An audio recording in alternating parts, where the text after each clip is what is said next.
세상을 살아가면서 이 부한 사람들이요, 남들을 이용하지 않고서는 이 부한 사람이 막대한 이 재산을 축적하는 것을 축적할 수 없다라고 주장하는 사람들이 많습니다. 거의 대부분입니다, 사실은. 영악해져야 된다 그러잖아요, 요즘 시대는요. 그래서 인류 역사에 보면은 많은 정치 및 경제 체력의 이면에는 남들을 짓밟지 않고서는 부자가 될 수 없다라고 하는 그 전제가 깔려 있습니다. 그래서 여러분, 그 극단의 기독교를 믿는 사람들은 심지어 부 자체를 불의한 것으로 그렇게 보기도 합니다. 자, 그러면 이런 잣대로 여러분 만약에 우리가 본다면 아마 그냥 선 이해가 없이 오늘 말씀을 보면 아마 예수님의 제자들 가운데서도 이렇게 말하는 사람이 있었을 것이다. 왜냐하면 이제 이 부자 청년하고 여기 보면 그 말씀에 보면 뭐라고 얘기합니까? 10장 17절에 보면 뭐라고 얘기해요? 나 길에 나가실 때 한 사람이 달려왔다라고 얘기하는데 이게 공관복음이라 그러잖아요. 같은 내용을 다르게 표현한 부분들이 있어요. 다른 복음서에 보면 이게 뭐냐면 한 부자 청년이라는 표현이 있습니다. 같은 이야기를 가지고.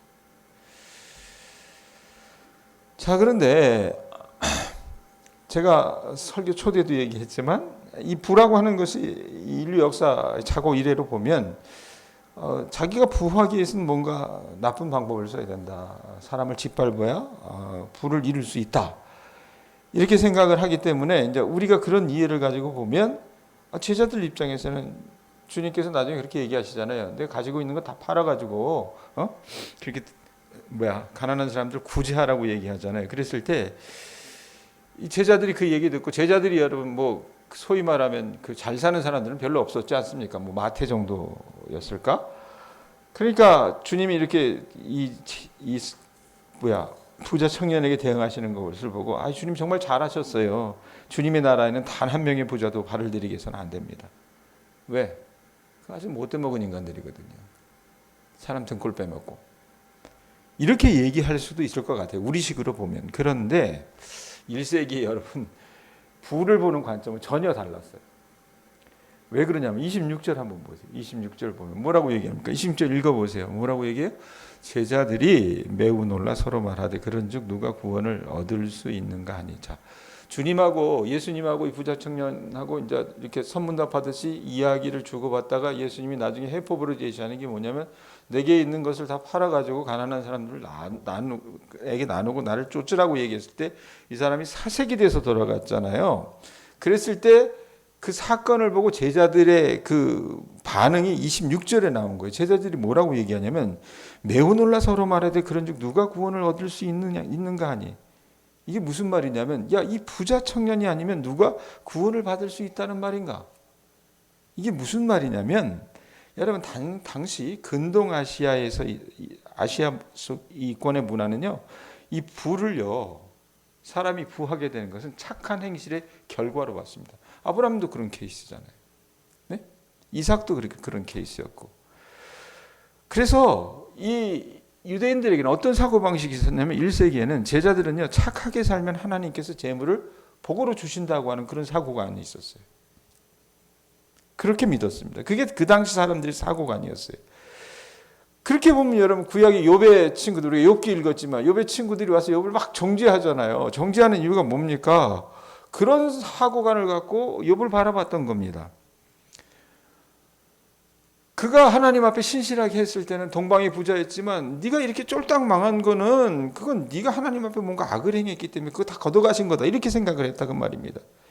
그래서 사람들이 이 1세기 사람들은 물질적인 분은 착하게 살아서 하나님께서 복을 주신 것이고 만약에 우리가 가난하다면 1세기에서 가난하다면 그건 내가 하나님 앞에서 못되고 악하게 살았기 때문에 하나님께서 복을 주시지 않은 것이다 이렇게 생각을 했어요.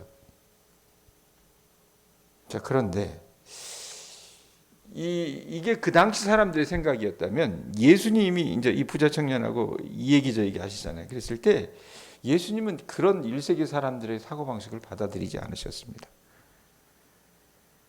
물론 여러분, 이 부자 청년이 누렸던, 이 가지고 있었던 그 막대한 부는 꼭 누구를 착취해서 얻은 결과가 아닐 수 있습니다. 그렇다고 또 우리가 봐야 될 게 뭐냐면 그 부가 꼭 뭐 이때 당시 사람들이 갖고 있었던 그 생각처럼 선행과 복의 증거라고 말할 수 없다는 겁니다. 그게 주님의 생각이에요. 자, 본문 말씀에서 이제 예수님이 청년을 다루시는 걸 한번 보세요. 19절 한번 보세요. 청년이 찾아와서 선한 선생님이여 내가 어떻게 하여야 구원을 받을 수 있으리까? 구원을 얻을 수 있으리까? 묻잖아요. 물었을 때 예수님 뭐라고 대답하세요? 제자들에게? 선한 청년이 아니라 부자 청년을 뭐라고 얘기합니까? 19절에 읽어보세요. 읽습니다. 시작. 내가 계명을 안 하니 살인하지 말라, 간음하지 말라, 도둑질하지 말라, 거짓 증언하지 말라, 속여 빼앗지 말라, 내 부모를 공경하라 하였느니라. 이 십계명이잖아요. 주님이 십계명을 언급하시면서 간접적으로 이제 질문하시는 게 뭐냐면, 예를 들면서 거기 보면 속여 빼앗지 말라. 이건 뭡니까? 사업상 거래를 할 때 사실을 속인 적이 있느냐라고 역으로 되물으시는 겁니다.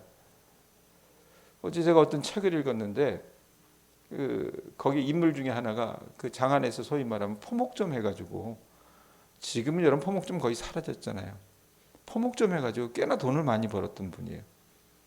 근데 옛날에 포목점 하는 사람들이 어떻게 돈을 많이 벌었어요? 천을 재면서 속였잖아요. 예? 예를 들면 10자짜리 천을 끊어준다고 하지만 10자가 안 되는 경우가 많았습니다. 쌀집 하는 사람들, 그러니까 포목점 하는 사람들, 쌀집 하는 사람들 부자였어요. 왜 그렇습니까? 퍼주면서 대박을 속이지 않습니까? 예? 말하자면 그런 거예요. 속여 빼앗지 말라. 그 다음에 도둑질하지 말라. 거짓 증언하지 말라는 뭡니까? 훔친 적이 있느냐? 착취한 적이 있느냐? 누구의 것을? 남들의 것을 빼앗은 적이 있느냐? 이렇게 주님께서 부자 청년에게 되물으시는 거예요. 십계명을 가지고. 그랬더니 부자 청년이 20절에 뭐라고 대답해요? 그가 여짜오되 선생님이여 이것은 내가 어려서부터 뭐 했대요? 다 지켰나이다. 예? 그런 적 없다는 얘기입니다. 예수님, 제 모든 재산은요 정의롭고 공정하게 쌓은 것입니다. 저 정말 땀 흘려서 일해가지고 이렇게 돈 번 거예요. 저는 누구처럼 돈 벌기 위해서 죄를 지은 적이, 부정한 방법을 사용한 적이 추호도 없습니다라고 대답을 하는 거예요. 자, 예수님이 그 청년의 말을 듣고서요, 아이고 저 사기꾼 같은 놈, 이렇게 쏘아붙이지 않으셨습니다. 물론 여러분 재물을 악하게 쌓을 수도 있습니다. 하지만 이 사람이 말하는 것처럼 정말 절제하고 인내하면서 남이 가지지 못한 어떤 남다른 비전을 가지고 자신의 부를 늘려갔을 수도 있을 것입니다. 농사도 하다 보면 그렇게 농사 짓는 사람도 있습니다. 자, 그렇게 보면 여러분, 제가 이 돈이라고 하는 것에 대해서, 인간의 부의 축적에 대해서 예수님은요 편향된 시각을 갖고 계시진 않았어요. 누구처럼. 예?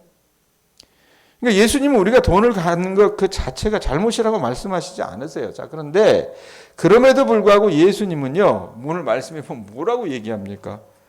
뭐라고 얘기해요? 거기 말씀해 보면 그 청년 보내고 나서 뭐라고 얘기합니까? 24절 25절 보세요. 뭐라고 얘기합니까? 24절 그 후반부에 얘들아 이러는 제자들에게 얘기하시죠. 그러니까 뭐라고 얘기해요? 하나님의 나라에 들어가기가 얼마나 어려운지 이러면서 뭐라고 얘기해요? 낙타가 바늘기로 나가는 것이 부자가 하나님의 나라에 들어가는 것보다 쉽대요, 어렵대요? 쉽대요. 그러니까 부자가 하나님 나라에 들어가는 것이 낙타가 바늘길을 통과하는 것보다 어렵다라고 말씀을 하시는 겁니다. 낙타가 어떻게 여러분 바늘길을 통과할 수 있겠어요? 굉장히 큰 짐승인데. 근데 그것보다 부자가 천국에 들어가는 것, 하나님의 나라에 들어가는 게 더 어렵대요. 자, 그렇게 보면 여러분, 우리 생각을 해요. 아, 부가 죄인가 보다. 부를 쌓는 것이 죄인가 보다라고 생각할 수 있습니다. 근데 주님은요, 그 돈, 부, 이걸 죄라고 말씀하시진 않았어요. 부자가 다 나쁜 것도 아니고요. 가난한 자가 다 착한 것도 아닙니다. 주님 그런 단순한 논리를 펼치지 않으시고요. 그렇다고 탐욕에 빠지지 말고 가끔씩 베풀면서 하려고 하는 그런 말씀도 아닙니다. 그럼 예수님은요, 뭐라고 얘기하시는 거냐면, 우리 모두가 죄인이지만 특히 돈이요. 이 돈이라고 하는 것이 죄를 보지 못하도록 만든다라고 말씀하시는 거라고 얘기합니다. 그러니까 돈의 속성은요, 사람을 속입니다. 돈에 속이는 힘은 굉장히 강합니다. 그래서 돈에 눈이 멀면 어떻습니까? 자신의 영적 상태를 보지 못합니다. 어떤 사람이 정말 여러분 정말 부자인데 그런 가운데서도 자신의 영적 상태를 정말 자기가 알고 진단하고 싶다면 거기에는요 반드시 하나님의 기적적이고 은혜로운 개입이 있어야 됩니다. 그러니까 하나님의 기적과 은혜 없이는 불가능하다라는 얘기입니다. 여러분 예수님께서 청년이 그렇게 대답을 하시자 어떤 처방을 내리십니까? 나 그거 다 했어요. 그 율법 다 지켰습니다. 그렇게 말하니까 청년에게는 처방이 필요한 거잖아요. 여러분 겉으로 보기에는 이 부자 청년의 이 이야기를 들어보면 이 사람처럼 완벽한 사람이 없었던 겁니다. 요즘 아이들 얘기하는 엄친아예요. 엄마 친구 아들이에요. 가질 거 다 가졌던 겁니다. 그런데다가 성격도 좋고 아주 인품도 좋고 풍행이 방정 맞은 거예요. 젊고 부유한 데다가 잘생기까지 했을 거라 그 말입니다. 그런데요, 이 청년이 왜 예수님에게 찾아와서 오늘 17절에 보면 뭐라고 얘기합니까? 찾아와가지고 뭐라고 얘기해요? 뭐라고 얘기합니까? 선한 선생님이여, 내가 무엇을 하여야 영생을 얻으리까? 뭔가 허전했기 때문에, 뭔가 자기에게 채워지지 않았기 때문에 돈으로도 그걸 채울 수 없었고요. 다른 어떤 명성으로도 자기 어떤 인기로도 인품으로도 채울 수 없었기 때문에 주님에게 찾아와서 어떻게 하면 자기가 영생을 얻을 수 있는지 그 비법을 물었던 거라 그 말입니다. 자, 여러분 그러면 그 당시 어떻게 하면 영생을 얻을 수 있는가? 이걸 여러분 사람들이 몰랐겠어요? 그 당시 여러분 이 유대사회는 종교사회잖아요. 선생님이라고 하는 것은 여러분 그냥 히브리 말로 보면 랍비잖아요. 랍비요. 예? 당시 랍비들은요, 자신들의 어떤 지은 글들과 설교들에서 늘 중요한 어떤 질문들, 그 이슈가 되는 것들이 이거예요. 어떻게 하면 우리가 구원을 얻을 수 있을까? 거기에 대한 답은 갖고 있었습니다. 그게 뭡니까? 19절에서 20절의 내용입니다. 19절에서 20절에 주님께서 뭐라고 얘기합니까? 내가 계명을 알았니?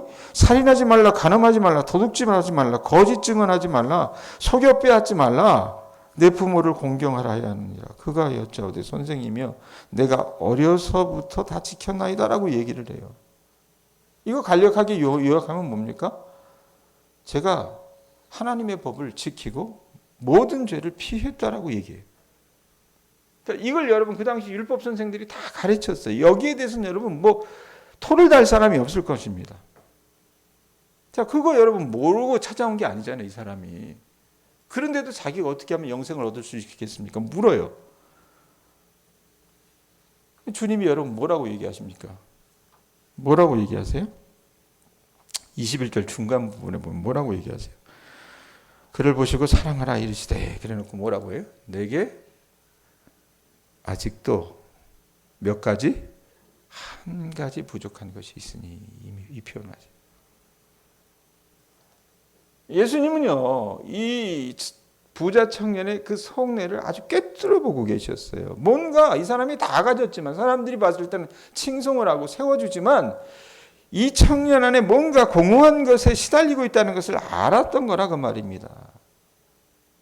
아마 청년은 얘기했을 수도 있을 것 같아요. 예수님, 저는 부족한 것이 하나도 없어요. 돈도 많이 벌었고요. 뭐 명성도 있고요. 높은 지위에도 올랐습니다. 제가 세상에서 얘기하는 공중 도덕이나 법도 잘 지키고 우리가 믿는 이 유대 종교에도 누구보다 열심을 다 했습니다. 그리고 주님, 저는요 사람들에게 예수님 당신이 선한 선생님이라고, 여기 표현이 그렇게 나오잖아요. 선한 랍비라고 들었습니다. 그런데 주님, 제가 뭔가 헛헛한 게 있어요. 제게 혹시 뭔가 빠진 게 있나 궁금해서 찾아왔습니다. 제가 왜 이렇게 헛헛하죠? 그걸 묻는 거예요.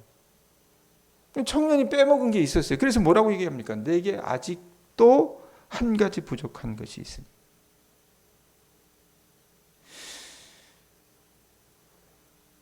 이 청년이요, 분명히 17절에 뭐라고 얘기합니까? 선한 선생님이여 내가 무엇을 하여야 영생을 얻으리까? 무엇을 하여야? 청년의 사고방식엔 뭐가 있었냐면요, 자기가 어떻게 하면 그 행위로 영생을 얻을 수 있다라고 착각했었다 그 말입니다. 여러분 이 사람이 아무리 대단한 성과와 어떤 그런 성취를 거뒀다 하더라도 마음속에는요 공허함과 불안감에 시달릴 수밖에 없었던 거라고 말이에요. 여러분 우리가 아무리 우리 힘으로 똑바로 살아도 어딘가 모르게 여러분 우리 안에 여러분 어떻습니까? 불안한 것들이 있다 그 말입니다. 돈이면 명예까지 그가 다 세상에서 이룰 것은 다 이루고 거기에다가 여러분 어떻게 해요? 젊어요. 나이까지 어리다 그 말입니다. 우리로 얘기하면 뭐예요? 한 재벌 3세 정도 되는데 할아버지 아버지하고 다르고요. 정말 돈도 안 밝히고요. 예? 아주 분명히 방정한 삶을 사는 사람이에요. 그런데 마음속의 경험을 견딜 수 없어서 예수님뿐만 아니라 이런저런 선생들을 다 찾아다니면서 물은 거예요. 제게 뭐가 부족한 게 있지 않은가요? 그게 뭔지 아시면 좀 말씀을 해주세요. 저는 남들 보기에 다 가졌어도 뭔가 아직 다 하지 못한 것 같아요. 뭔가 제 영적 이력서에 하나를 더 추가해야지 그게 뭔가 내가 안에 이루어질 것 같아요. 그러니 말씀만 좀 해주세요. 제가 다 하겠습니다.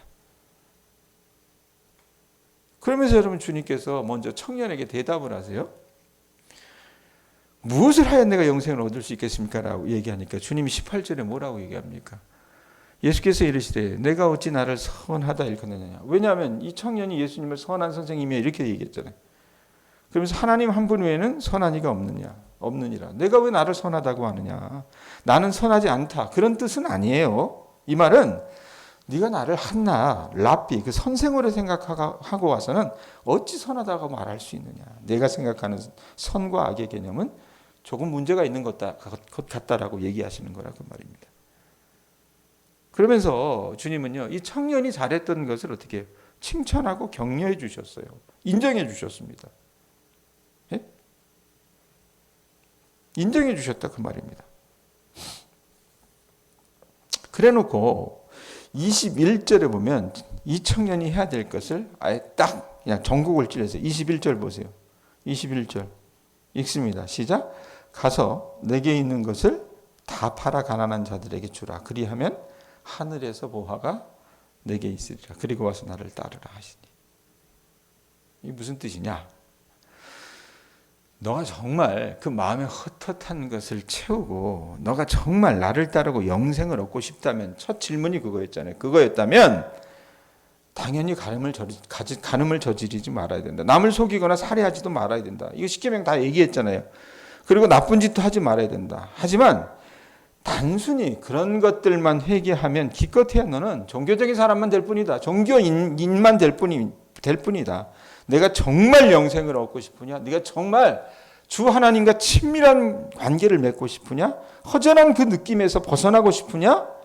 그렇다면 너도 그렇게 여기고 남들도 그렇게 여기는 내가 지금 받은 그 선물이라고 여기는 거. 그 뭐예요? 내게 있는 건 뭐예요? 그 좋은 거 뭐예요? 재산. 예? 그것을 어떻게 해요? 지금껏 네가 사용했던 것과는 다르게 해야 된다라고 말씀하시는 것입니다.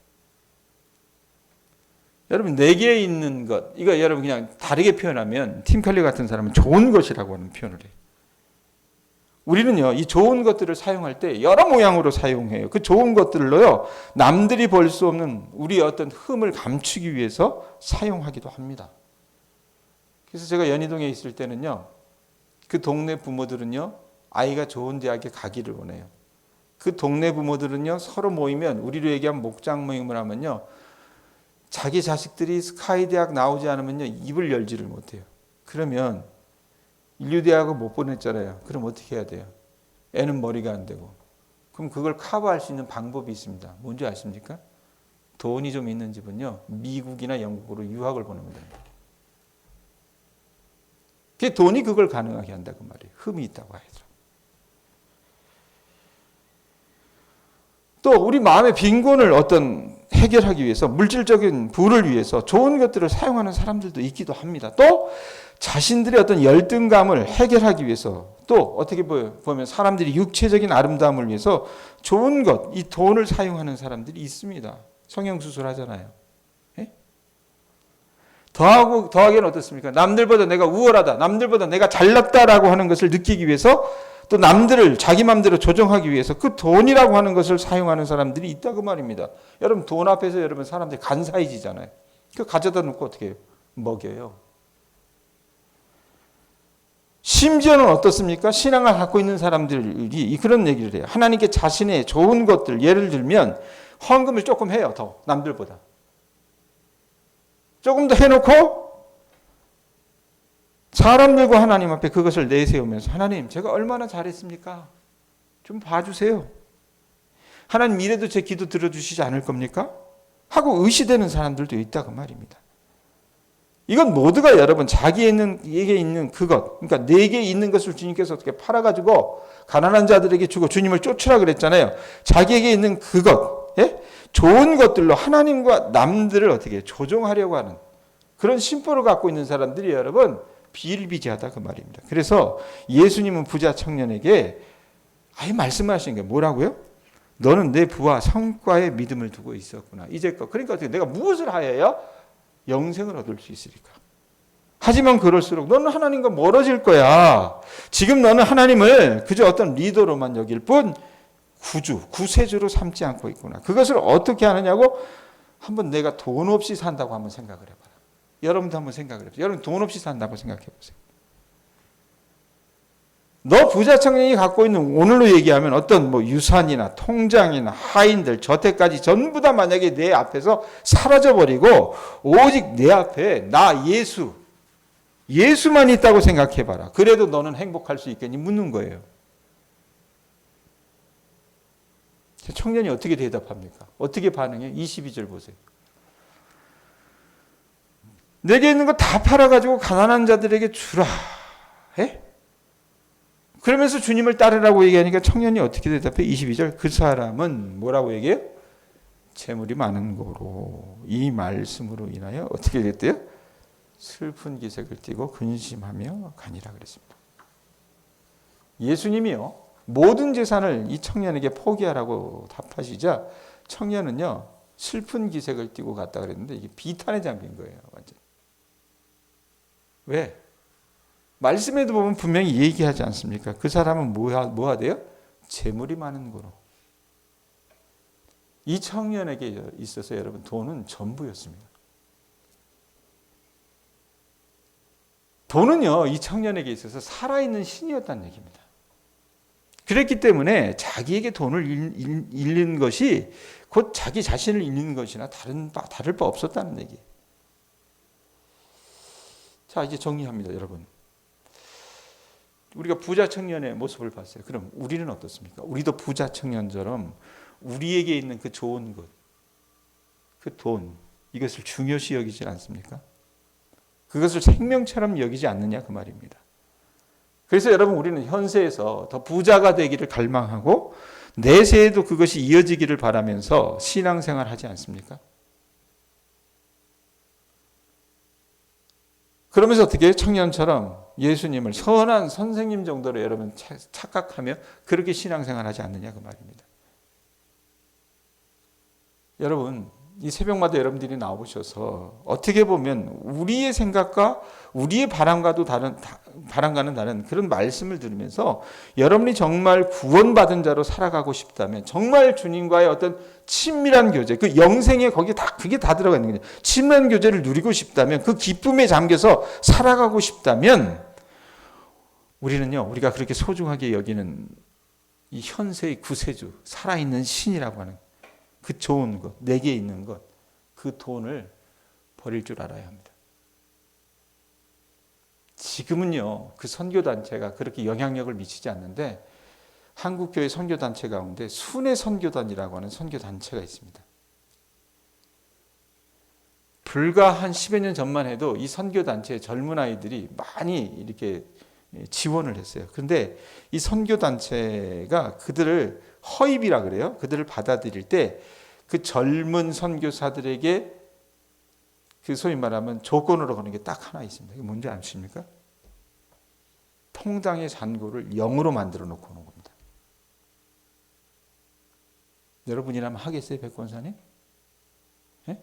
예수를 믿는데 통장의 잔고를 0으로, 그럼 통장의 잔고를 0으로 만들어서 내 뭐 아는 사람이나 뭐 내가 친한 뭐 친구나 아니면 뭐 친척에게 주면 되겠지. 그래놓고 나중에 내가 받으면 되니까 선교사 끝나고 와서. 그게 아니라요. 그거 다 어떻게 말씀에 있는 것처럼 팔아가지고 남 주고요. 0으로 만들고 오라는 얘기입니다. 많은 사람들이 여러분 그 조건에 순응을 하지 못해요. 순종을 하지 못합니다. 그리고 가버렸어요. 그런데 그 단체가 왜 그걸 시키냐면